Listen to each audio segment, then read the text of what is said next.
Ile hofu niko naye ni hiyo magonjwa ya waterborne na kila kingine yote, watapata malaria. Umesikia hata nyoka wanasema zinaingia ndani ya nyumba zao. Kwa hivyo lazima serikali kuu ingie.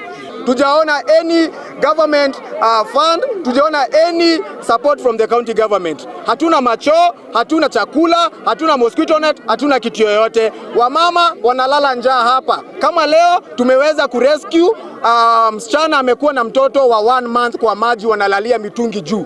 Seriously, hii ni humanity kweli? Hii shida imeletwa na mtu, sio jambo la kawaida. Haa maji tumekaa naye ambaye ilikuwa imekuja juzi, hiyo unakubali, lakini hii ni sababu kuna watu wamehusika, hii maji kakuja hapa. Tulikuwa tunajenga barabara hii, imewekwa rami na World Bank. Kama hii land haingekuwa halali, I don't think kuna vile World Bank wangekubali kuchukua title ambayo ilikuwa legal na ikuwe ifanye kazi yenye imefanyika mahali hapa. Kaunti yetu iko na disaster kit.